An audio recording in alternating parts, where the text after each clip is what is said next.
ये लो भाई, जहां जहां मैंने निशान लगा रखे तीनों भाई साइन करो और ये लो अंगूठा लगाओ, ठीक है। और देख लो, आज हमने दोनों कमरे खोल के देखे थे तो ये दो दो भगोने निकले हैं, ठीक है। और रुको और दिखाता हूँ, ये देखो, ये देखो भाई, ये थोड़े बहुत बर्तन निकले हमारे दादा दादी के, ठीक है। इसमें से आधे तुम रख लो और आधे हम रख लेंगे, बात खत्म करो, ठीक है।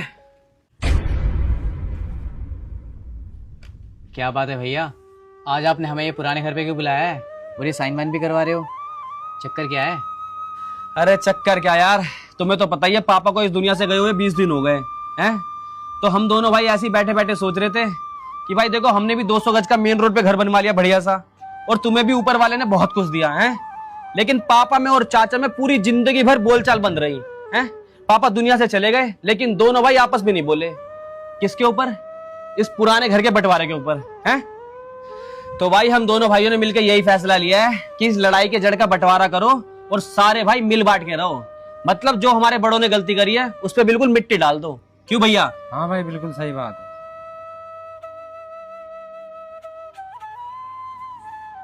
क्या हो गया भाई, क्या सोच रहे हो? मैंने कुछ गलत बोल दिया क्या?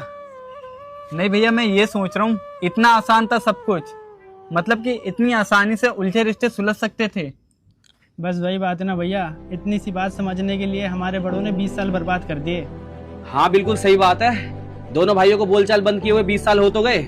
बताओ, इस पुराने घर के चक्कर में इतनी गहरी दुश्मनी कर ली एक दूसरे के दिल में, इतनी नफरत पैदा कर ली कि पापा के मरने में चाचा उन्हें देखने तक नहीं आए। बताओ, पूरा गांव पूरा मोहल्ला माता, लेकिन चाचा नहीं थे। बताओ कितनी गलत बात है।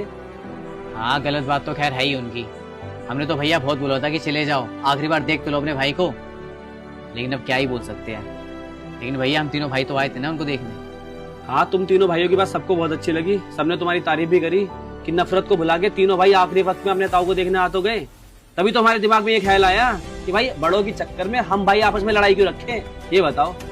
देखो भाई, सीधी सी बात है, अगर अकेली उंगली रहेगी ना, इसे कोई भी तोड़ देगा, लेकिन ये जब उंगली मिल के मुक्का बनती है ना, तो इसकी मजबूती अलग ही होती है। जो खानदानी भाई होते हैं ना, वो हाथ की तरह होते हैं, इन उंगलियों की तरह, समझे। और ये सिर्फ हमारे घर की बात नहीं है, घर घर की कहानी बन चुकी है। दो भाइयों की शादी होती है, शादी के तुरंत बाद बंटवारा हो जाता है। एक भाई अलग, दूसरा भाई अलग, अलग अलग जाके वो लाखों करोड़ों रुपए कमा ले, बड़ा घर बना ले, लेकिन पुराने घर की लड़ाई तब भी खत्म नहीं होती। अगर मेरे भाई अपने घमंड को साइड में रख के हम एक दूसरे से मसले का हल ढूंढना चाहे ना, एक दूसरे से बात करना चाहे, तो बहुत आसान होता है उलझे रिश्तों को सुलझाना। समझे? ठीक कह रहा हूं ना?